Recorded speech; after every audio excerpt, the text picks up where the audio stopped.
Throughout our history, God has spoken to our ancestors by his prophets in many different ways. The revelation he gave them was only a fragment at a time, building one truth upon another.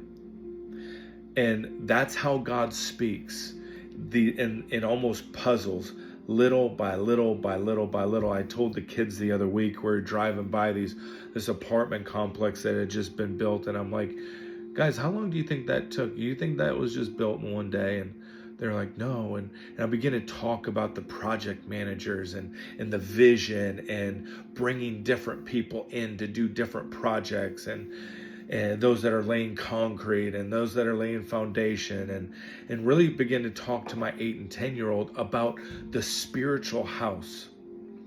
And I've been stuck on this for months, but in Psalms 127, the Bible says, unless the Lord builds the house, they that labor in vain. And God is the one that builds our life. We're the ones, just like Jeremiah chapter 18, that go down to the potter's house. And going down to his house means there is humility, that we're yielding to, saying, hey, I got to go and I got to see my Father.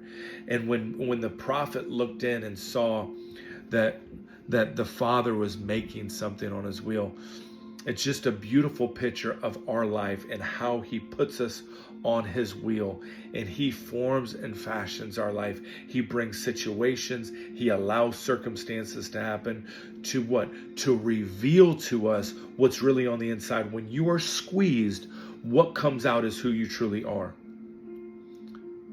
That is who you believe yourself to be in the natural. Now, who we are is whole, complete, lacking nothing in the spirit realm. But the Lord allows us to be put on his wheel. And then the Bible says something so beautiful. It says, then he marred the clay in his hand so that he could make it into what he wanted to make it. And this is the thing, Charles, I thought that I was going to get set free. I knew the word. I had a plethora of knowledge that I was going to preach and teach and travel. But you know what God did? He gave me a wife. He gave me beautiful children. He said, will you die to that vision? Will you host the presence in your own home? Will you love your wife and family well?